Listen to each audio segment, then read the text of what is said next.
Midi, le journal. Elle a une contrôle des parrainages en vue de la présidentielle de 2024. La candidature d'Ali Lam invalidée. Les doublons externes sont passés par là. Pour Mamadou Lamine Gueye, sa clé USB est inexploitable. Nous serons en ligne avec Mamadou Sy. Au total, 10 candidats doivent passer ce matin devant la commission. Parmi eux, Mohamed Boun Abdallah Dionne ou encore Karim Meïssa Wade. Idrissa Seck, vous le savez, il est en sursis. Il est appelé à régulariser plus de 8000 doublons externes. À Thiès, ses partisans affichent un sentiment de déception, même si certains estiment que c'est une suite logique de son attitude. Recours en annulation des décrets de nomination des membres de la Sénat. La Cour suprême examine la requête ce mercredi. L'audience se déroule à l'instant. Le FIT, le Front pour l'inclusivité et la transparence des élections, s'est désisté. Mais l'expert électoral Ndiaga Sylla et l'avocat Maître Abdoulaye Tine, eux, maintiennent le recours. Khende, Ngeme Issa, deux localités, même revendication de l'eau, de l'électricité et des infrastructures sanitaires. La place de la nation vue de loin, on serait tenté de croire que le cadre de vie n'est plus ce qu'il était. Eh bien, c'est tout le contraire. Reportage sur place, plusieurs chantiers sont en cours. La place de la nation sera d'ailleurs la fan zone officielle de la Coupe d'Afrique des Nations. Les actualités internationales, ce sera avec Georges Déthié Diop en sport. 10e journée de la Ligue 1, le stade municipal de Kolda accueille cet après-midi un match à enjeu. Le Casa Sport, dernier du classement, reçoit Teungueth FC, qui est à 1 point du leader, le Dakar Sacré-Cœur. En cas de victoire, donc, les Rufisquois vont reprendre leur place de leader. Mohamed Ali Mouba sera avec nous pour une lecture de la presse du jour. Retrouvez Soda Thiam après cette session d'information pour le journal de la CAN qui débute le 13 janvier prochain en Côte d'Ivoire.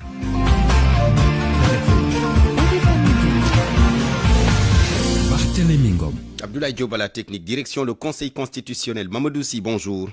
Bonjour Barthélémy Ngom. Alors, déjà plusieurs candidats sont passés devant la commission de contrôle des parrainages et vous revenez avec vous sur plus d'informations.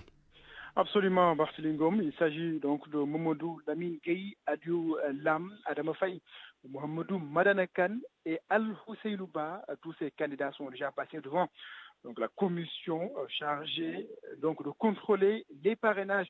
Retenez que la plupart de ces candidats ont été recalés, certains pour donc, des motifs qu'ils ont avancés. Leurs clés donc, USB sont inexploitables et pour certains, c'est un problème donc, de doublon. Barthélémy, le balai donc se poursuit ici au niveau du Conseil constitutionnel. À l'instant, c'est Mohamedou Lamine Diallo, donc, du mouvement Teki, qui donc, est en train de passer devant la commission chargée donc de contrôler les parrainages. Juste après lui, il y aura Boun Abdallah Dionne, Alioune Camara et Karim Wade et Babacar Diop qui va fermer donc la liste de ce matin. Le constat donc, Barthélémy Ngom, est que les candidats qui sont déjà passés devant le Conseil constitutionnel donc, ont été recalés. Donc la cause principale donc, de ce matin, c'est un problème d'exploitation des clés USB. Aliou Lam, par contre, lui a été recalé pour un problème de doublon. Ce soir, également des candidats comme El Hadj Malick Gakou sont attendus. Aliou Ngouille Ndiaye, Serigne Gueye Diop ou même Mamadou Diop Decroix sont attendus. Mais comme je l'ai dit tout à l'heure, Karim Wade et Babacar Diop vont fermer donc la première partie de cette journée. Barthélémy Ngom. Au total, 10 candidats doivent passer ce matin, 10 autres l'après-midi. Merci beaucoup, Mamadou Sy. Le dossier de candidature d'Adama Faye, le beau-frère du président de la République, a été invalidé. Pour lui, le fichier reçu à la DG a été modifié, ce qui a fait que ces parrainages n'ont pu être exploités. Mamadou Sy, son mandataire. On est parti, on nous a appelé pour faire le contrôle. Et lorsqu'on a mis notre clé, ils ont vu la liste de nos parrains dans chaque région. Mais au moment de le mettre dans leur application à eux, ils nous disent que ce n'est pas exploitable parce que nous avons dépassé les capacités de chaque feuille. Parce que les capacités, ils disent que ça s'arrête à 10 000. Après 10 000, il faut trouver une autre feuille. Ils ont dit que c'est un problème de basculement de données. C'est pour cela qu'ils n'ont pas fait le contrôle. Donc, on s'en est arrêté là. Et je trouve que c'est dommage pour une élection présidentielle qu'on recale juste un candidat pour un défaut de basculement de données ou bien des données qui n'ont pas été bien placées ou quelque chose comme ça. Ils disent que le bas de page devait être à 10 012. Et nous, les bas de page se trouvent à 9000 où ils ont juste arrêté le contrôle. Mais on n'a pas de notification. Nous attendons la notification pour voir les voies de recours qu'on aura pour. Voilà le mandataire de Adama Faye, le beau-frère du chef de l'État, Mamadou Seye, donc que vous venez d'entendre. Un autre candidat recalé, Alioune Sarr, il a été recalé à l'étape donc des parrainages, mais il ne désespère toujours pas. Il compte saisir d'un recours le Conseil constitutionnel, car selon son mandataire ou le mandataire de la coalition CAP 2024 remet en cause la fiabilité du logiciel utilisé. Mamadou Ndiaye au téléphone de Anna Rocha, il se dit déçu. Nous accueillons cette nouvelle du Conseil constitutionnel dans le plus grand vraiment désarroi parce que nous avions déposé 55 939 parrains et qu'avec le logiciel du Conseil constitutionnel, ils ont détecté 32 920 parrains non identifiés. Et ça vraiment c'est inexplicable parce que c'est un fichier électoral. Si un candidat a 32 920 personnes qui ont leur carte d'identité, leur carte électeur, qui ont voté les élections passées, donc ce fichier-là reste à avoir. C'est ce qui montre notre travail est vraiment fastidieux et correct. On n'a qu'un seul doublon interne et on n'a que 5364 doublons externes.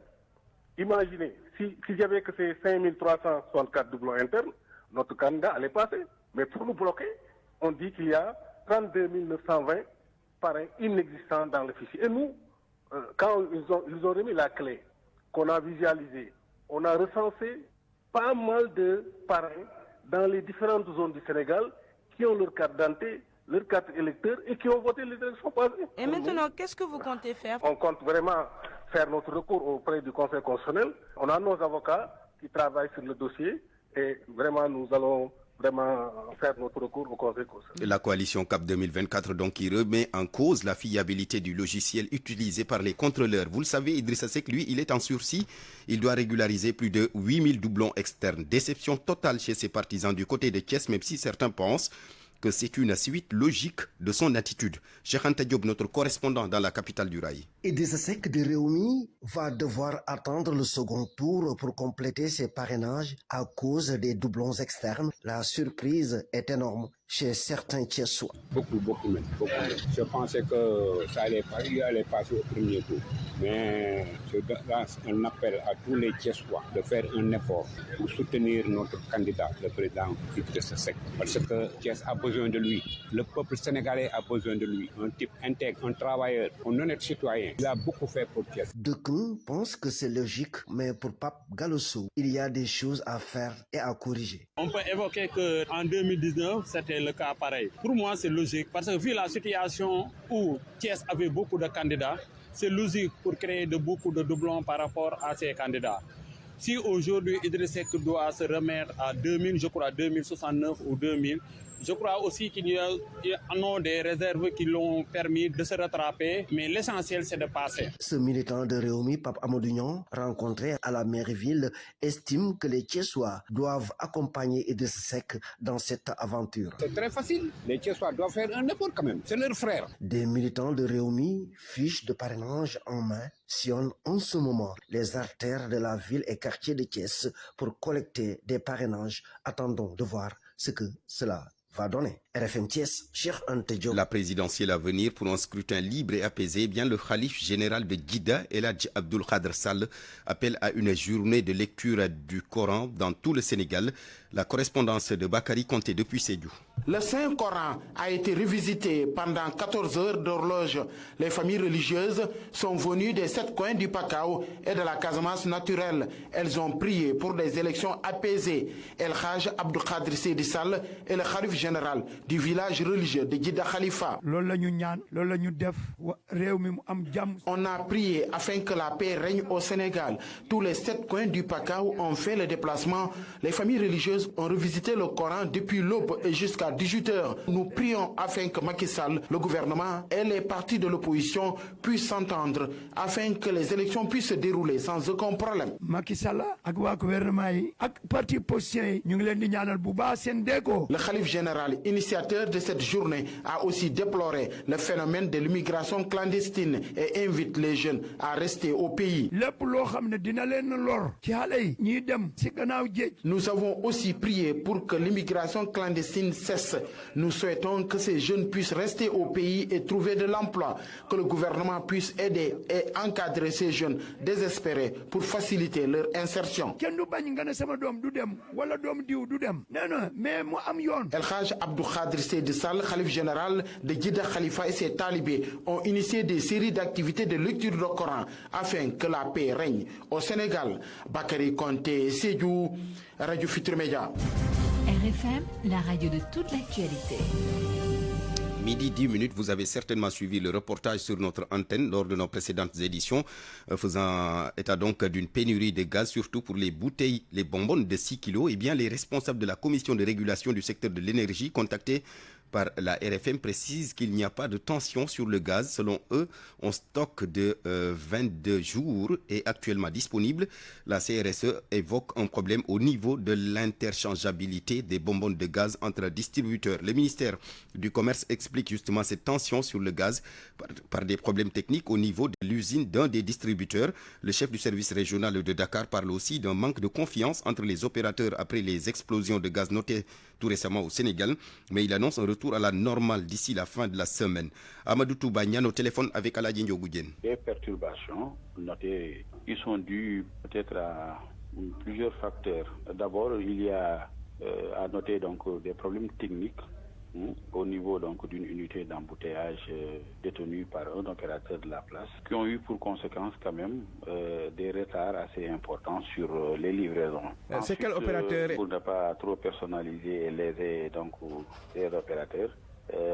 Deuxièmement, ensuite donc il y a les incidents sur les bonbonnes, notamment les récentes explosions notées à Derklé, à Ngor et à Yembol, ont suscité quand même un comportement de retrait systématique des bonbonnes pour vérification et occasionnant aussi la rareté de la bonbonne de gaz butane. Mais enfin, il y a donc l'ineffectivité du système d'interchangeabilité des bonbonnes qui est instauré par l'autorité. C'est un problème de confiance qui se pose entre opérateurs que la direction du commerce intérieur s'attelle présentement à régler. Donc, une réunion est en perspective pour cela. Mais il faut rassurer les consommateurs qu'il y a une reprise effective donc des livraisons, mais qui tardent à retrouver leur fluidité à cause du long week-end. Les équipes sont sur place, ils travaillent. J'ai parlé du long week-end. On espère qu'avant la fin de la semaine, n'est-ce pas, il y aura quand même une amélioration conséquente donc de l'approvisionnement du marché en gaz. Eh bien, certains commerçants véreux ont tendance à saisir ce genre de situation pour augmenter les prix. Mais le service régional du commerce veille au grain. Il a déployé des agents sur le terrain pour éviter toute spéculation. Pénurie de riz dans certaines zones. À Kaolack, la section locale de l'Ascosen tire la sonnette d'alarme et interpelle les autorités. Plus de 30 réclamations ont été déjà enregistrées. À Kaolack, le prix du kilogramme de riz ordinaire est vendu à 500 francs CFA, un prix trop excessif un prix jugé trop excessif donc par les consommateurs. Fatoumbo. L'association régionale de consommateurs exprime son inquiétude face à la persistance de la pénurie de riz dans la capitale du Saloum. Plus de 30 cas de réclamation ont été enregistrés selon El Haj Badio, le président. Ah oui, c'est plus que préoccupant. La population est fatiguée. Les consommateurs viennent ici dans mon bureau et m'appellent aussi au téléphone souvent pour réclamer ce qui est sur le marché. J'ai reçu plus une trentaine de réclamations venant des consommateurs. Le prix actuel du kilogramme de riz ordinaire s'élève à 500 francs, suscitant de nombreuses réactions selon toujours le défenseur des consommateurs qui encourage les habitants à signaler tout problème. Le prix du riz à 500 francs, riz ordinaire à 500 francs. C'est difficile pour les gourgourous que nous sommes. Mais actuellement, tu ne peux pas avoir un riz à 350, ce qui n'est pas normal. Les détaillants de grossistes et de demi-gros, parce qu'ils font du n'importe quoi. C'est pour cette violence qu'on appelle à la population kaolackoise de dénoncer ces arts de boutiquiers qui font de n'importe quoi au dos des consommateurs. Pénurie de riz, une situation qui perdure, d'où l'interpellation du service régional du commerce pour un contrôle plus strict. Si le service régional du commerce aussi doit descendre sur le terrain pour veiller, contrôler les prix que les grossistes et les demi-grossistes et les détaillants sont en train de faire de n'importe quoi. Certaines ménagères se trouvent désemparées face à cette pénurie et à la hausse des prix sur le marché depuis près de 3 semaines. Fatou Kaolak, Radio Futur Média. Khende, un village centenaire situé dans le département de Kaffrine, la localité fait face à plusieurs problèmes. Manque d'électricité, de l'eau, de structures sanitaires entre autres. Et face à cette situation, des Awabey, les jeunes du village ont organisé une manifestation pacifique pour tirer la sonnette d'alarme. Un rassemblement de protestation des jeunes de Khende, village situé à 12 km de Kaffrine. Pas toujours de poste de santé dans la localité, ils dénoncent une injustice et interpellent l'État du Sénégal. Babacar Niang, président des jeunes de Khende. Un village de plus de 3000 âmes, un village de 4000 personnes, un village qui n'a pas de poste de santé. Ça, c'est indigne dans un pays. Nos mères souffrent, elles sont dans des charrettes pour aller maintenant au poste de santé de Boulel. Ça, c'est anormal. Autre difficulté évoquée, l'électrification de Khende. Les routes aussi posent problème. Elles sont impraticables, selon eux. Depuis 1897, le village de Khende a plus de 100 ans et il n'y a pas d'électricité. Nous lançons un appel solennel à toutes les autorités, au maire de la commune de Boulel, M. Cheikh Fall, au ministre maintenant de l'urbanisme, Abdoulaye Seydou Sow. Face à cette situation, ils exigent le plus rapidement possible un poste de santé avec les normes sanitaires requises, le désenclavement de la piste Khende-Boulel, la clôture de leur école, entre autres. Le village de Khende réclame un désenclavement. Nous voulons une route qui va de Kaffrine à Khende, de Khende à Boulel. Nous voulons maintenant la construction du mur de l'école. L'école est à côté, il n'y a pas de mur, les serpents sont en train d'entrer dans les salles de classe. Ces jeunes de Khende ont décidé de sanctionner le régime en place à l'élection présidentielle de 2024 si ces demandes qu'ils jugent urgentes ne sont pas satisfaites dans les plus brefs délais. Sanctionner le régime qui est là. Aoubé, Khende, Radio Futur Média. Angeme Issa, dans la commune de Ndondol également, on retrouve les mêmes doléances. Les populations réclament de l'eau, de l'électricité et à cela s'ajoute l'état actuel de l'unique case de santé de la zone qui manque de tout. Le cri du cœur des habitants dans cette correspondance de Babacar Diouf. Ngeme Issa et ses amants, avec leurs 5000 âmes, ont besoin de structures de santé. Les problèmes du village tournent autour des problèmes de santé. Si nous sommes ici dans la case de santé, c'est tout simplement 2 petites pièces, pas de clôture, rien du tout. Les habitants de ce village souhaitent voir leur case transformée en poste de santé avec toutes les commodités requises. Parce que nous sommes éloignés de Ndondol, ce qui se trouve à 5 km 500 environ. Pour aller à Kaba, c'est 8 km. Ndangalma, c'est dizaines de kilomètres. Dans cette bourgade de la commune de Ndondol, les populations voyagent difficilement, faute de routes praticables. Déboucher sur le problème routier. Et là aussi, nous sollicitons des débouchés au niveau de la nationale, mais également des débouchés au niveau des centres médicaux. Certains hameaux de cette partie du département de Bambey attendent toujours d'être électrifiés. En dehors du village centre où nous sommes là, tous les autres villages ne sont pas électrifiés. Les populations de Ngeme Issa et environ demandent aussi du matériel pour soulager les femmes qui matin au soir sont dans les travaux champêtres, dans les travaux de ménage, etc.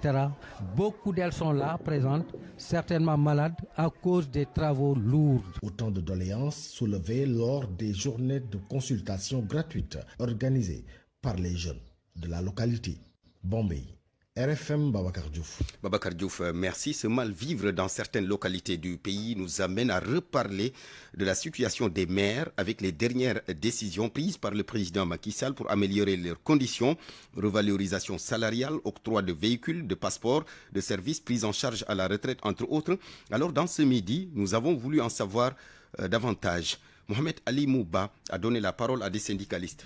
Première implication, c'est lié au régime de retraite, avec l'interrogation suivante. À quel régime de retraite vont appartenir les maires qui n'ont pas suffisamment cotisé pour prétendre à une pension de retraite? À cette question, Abdou Fouta Diakhoumpa répond qu'il faut juste un peu d'astuce et le tour est joué. Il est inspecteur du travail à la retraite. Il y a aussi des particulières comme celle des banques créées par la BCEAO et la commission bancaire et à laquelle adhèrent l'essentiel des banques primaires qu'on appelle la CRAE. Autrement dit, là-bas, comme dit presse, vous cotisez et votre employeur cotise et à la fin, lorsque vous serez à la retraite, vous allez percevoir votre pension. Ce qui veut dire que les agents des banques, pour l'essentiel, perçoivent 2 pensions, pension IPRES et pension CRAIA. Il y a un autre régime moins connu qui existe, qui concerne les députés et les ministres. Après avoir cotisé 5 ans, pourraient jouir d'une pension de retraite parlementaire ou ministérielle, gouvernementale. Je soupçonne quelque part que si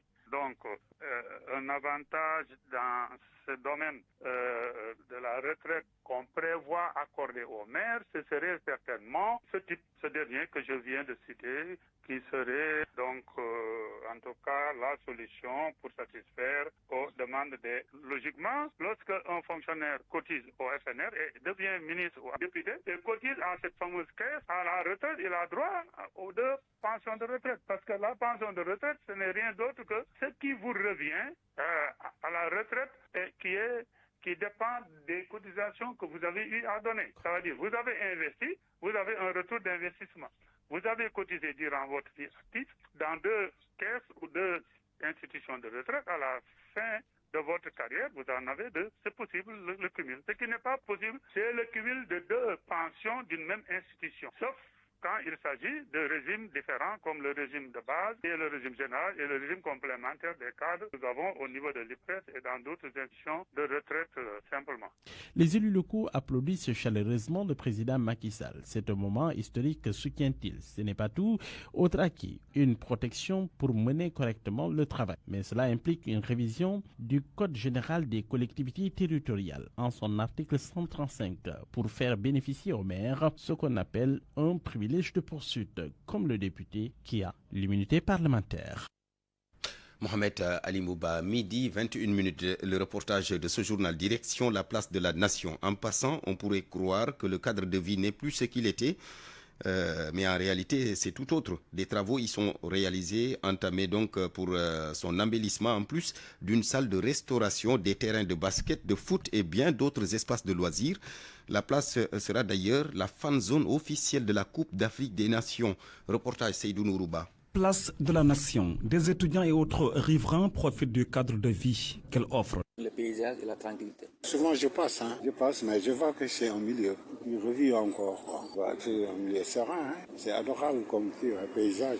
Les passants peuvent croire que le cadre commence à se dégrader, mais c'est tout le contraire. Depuis 2 mois, on a tout repris en main avec la mairie, le ministère de l'urbanisme, cadre de vie. On est en train de remettre aussi en état l'arboretum. On est en train d'élaguer et de désherber partout parce que la saison des pluies étant passée par là, de refaire toute la partie éclairage, de créer un restaurant donc qui va être là, la partie food court, avec des boxes de restauration tout autour. Le projet ici, c'est d'en faire au jardin un bassin, grand pataugeoire sur à peu près 50 mètres sur 10 pour que les enfants, même les adultes, puissent y accéder avec un réaménagement de jet d'eau. Moustapha Diop, conseiller municipal à la mairie de Gueule-Tapée Fass-Koloban. D'ailleurs, il informe que la place sera la fan zone officielle de la Coupe d'Afrique des Nations.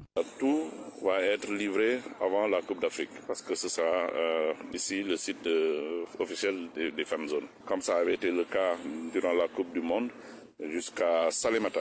Une projection est prévue pour le match amical Sénégal-Niger du 8 janvier prochain. RFM. L'actualité internationale.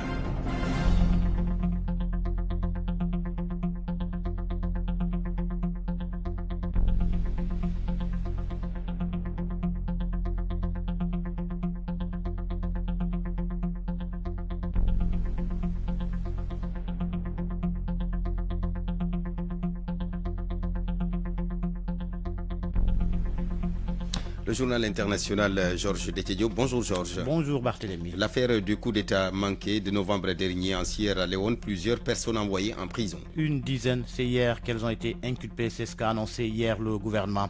Abdullah Hindour. Les 12 personnes sont accusées de trahison en lien avec le coup d'État manqué de novembre dernier. Parmi elles, un membre des services de sécurité de l'ancien président Ernest Bai Koroma. Le 26 novembre dernier, des hommes armés avaient attaqué une caserne militaire, une prison et d'autres lieux en Sierra Leone, libérant environ 2200 détenus et tuant plus de 20 personnes dans ce que les autorités ont ensuite qualifié de tentative de renversement du gouvernement. Les accusés ont été traduits en justice hier devant un magistrat de la capitale Freetown, a indiqué le ministre de l'Information dans un communiqué, ajoutant qu'il comprenait d'autres policiers et agents pénitentiaires et anciens gardes du corps de Koroma, Amadou Koïta. Selon le ministère, d'autres accusés devraient être inculpés dans les prochains jours. Le gouvernement a précédemment déclaré que le coup d'État manqué avait été mené principalement par des gardes du corps de Koroma. Koroma, qui a condamné les attaques dans un communiqué peu après qu'elles aient eu lieu, a été convoqué pour un interrogatoire en décembre défendre dans le cadre de l'enquête policière. Le Burkina Faso qui réagit, Georges, au communiqué de la CEDEAO qui faisait part de sa préoccupation face à ce qu'elle qualifie de détérioration sécuritaire du pays. Le Burkina parle d'appréciation infondée et affirme que dans le cadre de sa stratégie de lutte contre le terrorisme, le pays s'est doté d'un dispositif juridique pour faciliter la sécurisation du territoire. La CEDEAO prêtait également aux autorités de la transition des dérives liberticides et évoque la détention de personnalités politiques et de la société civile par les autorités de la transition. Le gouvernement de transition a exprimé ses doutes sur la volonté de la CEDEAO à accompagner les autorités burkinabées dans leurs efforts pour ramener la paix et la sécurité. Le Burkina qui a aussi souligné à la CEDEAO son silence sur les enjeux majeurs de la lutte contre le terrorisme en Afrique de l'Ouest, notamment sur les massacres organisés contre les populations de l'espace communautaire, sur les rançons versées aux terroristes, ce qui les renforce ainsi que sur les facilitations accordées aux terroristes par des pays tiers. Accord Éthiopie-Somaliland, l'Égypte et l'Union européenne prennent fait et cause pour la Somalie. C'est au sujet de l'accord d'accès maritime entre l'Éthiopie et le Somaliland. Le président égyptien a promis son soutien à la Somalie. Nafissatou Sila.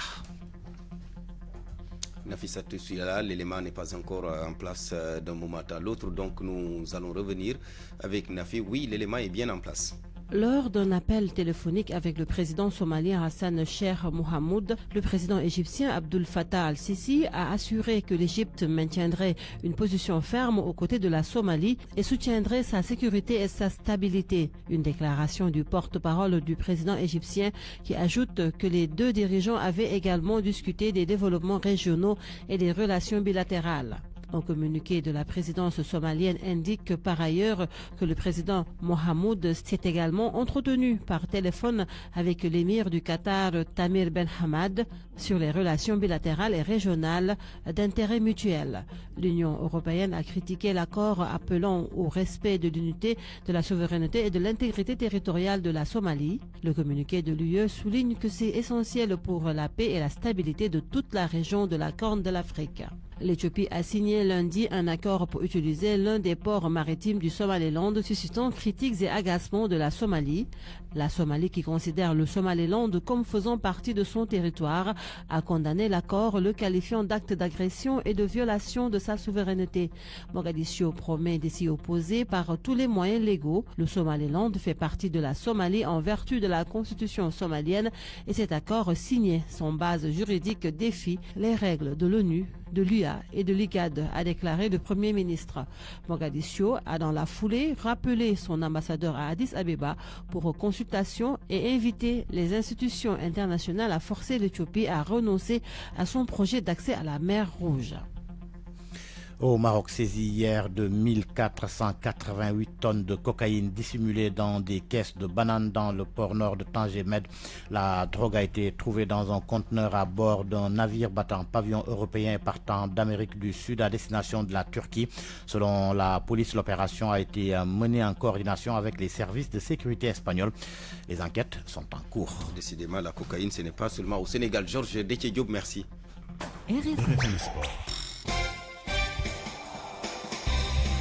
Le sport du football d'abord, suite et fin de la 10e journée de la Ligue 1 avec un seul match au programme. Le Casasport, dernier au classement, reçoit Tenguède FC, classé 2e, à 1 point seulement du leader, le Dakar Sacré-Cœur. Alors en cas de victoire, les Rufisquois vont reprendre leur place de leader. La rencontre se joue cet après-midi à 16h30 au stade municipal de Kolda. Du football toujours avec le trophée des champions. C'est en France, finale cet après-midi. PSG Toulouse, coup d'envoi 19h45 en Espagne avec la 19e journée de la Liga. Grenada qui fait face à Cadiz à 16h, Celta Real Betis à 18h15, Real Madrid Mallorca à la même heure, 18h15, à 20h30, Girone fera face à Atlético. Nous revenons au Sénégal pour parler de la pratique du triathlon. Le président de la dite fédération qui dénonce le manque de moyens et les difficultés d'organisation des compétitions. Les athlètes, eux, réclament un soutien de l'État afin de bien préparer les JOJ de 2026. Une journée de triathlon a été organisée à Louga, au boulevard du président Abdou Diouf, 55 athlètes ont pris part à la compétition. Nafissa Toussila. Le triathlon, une discipline presque négligée par la tutelle sportive. Les compétitions s'organisent dans des conditions difficiles, de l'avis du président de la fédération, Boubacar Gaye. À ses yeux, ils sont loin d'être prêts pour les JOJ de 2026. Les conditions d'organisation de triathlon sont extrêmement difficiles, non seulement du point de vue de la logistique, mais sur l'environnement. Parce que simplement, il faut avoir la mer qui donne directement sur une route, parce que la transition est obligatoire entre la natation et la course à vélo. Donc, et ensuite, il y a la course à pied. Ça suppose quoi? Qu'il y ait des routes sécurisées. Êtes-vous prêt pour les JOJ de 2026? Je sais que nous sommes très loin de disposer des conditions de performance, mais avec le peu, nous essayons. Mamadou Ndoye Diop est le vainqueur de la compétition lors de la journée de duathlon à Louga. Il invite l'État du Sénégal à les soutenir pour une meilleure préparation des JOJ. Vous savez, le sport, c'est les moyens. Donc, comme le triathlon, c'est difficile parce que les vélos les moins chers, c'est à 3 millions, 4 millions. Donc, c'est pas donné. Quel appel lancez-vous à l'État du Sénégal? Ouais, de nous soutenir sur le côté matériel, surtout les Jeux Olympiques 2026, des jeunes qui s'approchent, pour qu'on puisse mettre les athlètes dans les meilleures conditions pour pouvoir participer à ces Jeux Olympiques, même espérer une médaille. La Fédération sénégalaise de triathlon, qui existe depuis 2013, est pratiquée dans 6 régions du Sénégal. Seulement, la discipline peine à se faire remarquer en dépit des nombreux titres de champion d'Afrique au palmarès. Son président exige plus de considération de la part de la tutelle. Nafissatou Ndiaye, Louga, Radio Futur Média. Vous avez rectifié de vous-même, c'était plutôt Nafissatou Ndiaye et non Nafissatou Sila. Electronic Corp, partenaire des grandes marques, direction de la santé mère-enfant, vous offre votre revue de presse. Bonjour Mohamed Ali Mouba. Bonjour. À la une, le parrainage au Conseil constitutionnel, l'hécatombe. Tel un examen de fin d'études, la commission de contrôle des parrainages du Conseil constitutionnel continue d'évaluer les candidats à la candidature. Et autant vous dire tout de suite que ça ne vole pas haut. On seul à taper et d'entrer dans l'œil du jury, le professeur Daouda Ndiaye, le petit poussé a admis d'office. C'est la surprise du jour. 4 candidats envoyés au second tour, le reste ajourné. Le journal Les Échos va au détail près. Idrissa Seck, Djibril Fall, Alioune Mamadou Dia du PUR et Serigne Mboup envoyés au second tour. Cheikh Bamba Dièye, Abdou Mbacké Doli, Alioune Sarr, Jean-Baptiste Diouf, le juge Dème, recalé. Le quotidien note que le candidat Idrissa Seck est en danger de mort. Il doit valider 8613 doublons. Le candidat du PUR a 202 parrains prêts. L'Obs qui s'intéresse à Idrissa Seck note qu'il se trouve dans une situation plutôt difficile. Plus de 8000 doublons externes à corriger pour espérer passer. Et s'il ne participe pas à cette élection, relève le journal, ça n'est fini de son dessein présidentiel, alerte un analyste politique. Idrissa Seck est devenu un candidat précaire selon Rewmi Quotidien. C'est la loi du tamis, croit savoir Bës Bi Le Jour. Vox Populi, qui refuse de faire dans l'euphémisme, parle de massacre qui se poursuit au Conseil constitutionnel. Seuls 2 candidats sur 20 ont été ovationnés hier sur les 20 qui se sont présentés hier. Donc la plupart ont été pris au piège. Bichon enquête. Le journal relève que par ailleurs 11 candidats n'ont pas versé leur caution et de se demander s'il faut alors corser davantage la loi pour décourager les candidats plaisantins. En tout cas, pour la deuxième journée de parrainage, beaucoup ont vu leur rêve d'être président de la République du Sénégal s'effondrer tout d'un coup. Le Témoin remarque en tout une quarantaine de candidatures ont été déjà invalidées. Source note que ces candidats n'ont qu'une seule consolation, eh bien le remboursement de la caution. Le journal note que pour la journée d'aujourd'hui, il faudra suivre et surveiller le passage de Aly Ngouille Ndiaye et de Boun Dionne. 2 rebelles seront au testeur des 7 sages. En direction de la présidentielle toujours, le candidat du Benno Amadou Ba investi par sa coalition le 10 janvier prochain à l'esplanade du Grand Théâtre de Dakar. Du côté du PDS, on prépare l'arrivée de Karim Wade et il a des soutiens de taille. Karim dans la diaspora selon le journal Vox Populi. HK24 des chefs d'entreprise, ingénieurs, professeurs, médecins mise sur le fils de Laye Wade. Des avancées sur les statuts des maires, leur situation s'améliore aussi. Macky Sall revalorise la fonction, forte hausse de leur indemnité, des passeports aussi offerts. Selon le journal Le Témoin, le coordonnateur du RADEL pense que son plaidoyer a été donc pris en compte par Macky Sall. Eh bien, ça commence à porter ses fruits selon Maguette Sène. Dans le journal L'Info, que 3 mois après la naissance de ce réseau, eh bien, une revendication donc phare concernant le statut statut de l'élu a obtenu une réponse favorable de la part du président de la République et il dit bravo à ce sujet. On termine par du sport. À la une du journaliste de quotidien Iliman Ndiaye, l'attaquant des Lions du Sénégal s'exprime. Il dit « Je pense que la CAN va m'aider. Ce qui m'a mis en confiance, ce qui fait la force du Sénégal, tout cela retrouvé en page intérieure du journaliste quotidien. » Dans le journaliste quotidien, toujours 3e galop des Lions du Sénégal, 19 présents à Diamniadio sur les 27 appelés à part le coach Aliou Cissé. Dans Sunu Lamb, Modlo et son palmarès, 26 combats, 22 victoires, 3 défaites et un seul nul. C'était contre l'AC le 4 avril 2011. Le journal Sunu Lamb se demande finalement s'il ne faut pas aller chercher Tafatine pour tenter de freiner Modlo. Bonne à tous. Electronic Corp, partenaire des grandes marques, direction de la santé mère-enfant, vous ont offert votre revue de presse. Midi 35 minutes, fin de ce journal présenté par Barthélémy Gomis, en nom d'Abdoulaye Diop, Digital Maïssa Mbaye, réalisation Eladje Ndiogoudien que vous allez retrouver d'ailleurs à 13h, chef d'édition Awambaye. Merci de votre fidélité, gardez l'écoute d'un moment à l'autre, donc le journal de la CAN qui vous sera présenté par Soda Cham, la Coupe d'Afrique des Nations Soda qui démarre dans quelques jours, le 13 janvier pour être précis, n'est-ce pas? J-10, exactement. J-10. Ouais. Soda vous donne rendez-vous dans quelques minutes.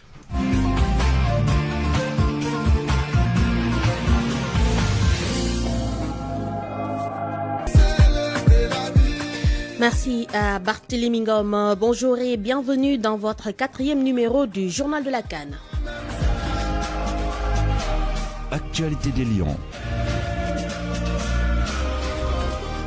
Merci Abdoulaye Diop pour la technique, Maïssa Mbaye le digital. Donc vous le savez, nous sommes à 10 jours du coup d'envoi de la Coupe d'Afrique des Nations peut relever. Je vous propose de l'écouter au micro de nos confrères d'Actu Foot Africa. J'allais dire de la fierté, mais c'est même beaucoup plus que ça. C'est un aboutissement. Je sais que toute ma famille sont les plus heureux du monde. Moi, je suis le plus heureux du monde tout simplement parce que c'est un rêve qui se concrétise. C'est plus un objectif parce que un rêve c'était quand j'étais plus jeune. Quand j'étais plus jeune, de toute façon on a beaucoup de rêves avant d'être professionnel.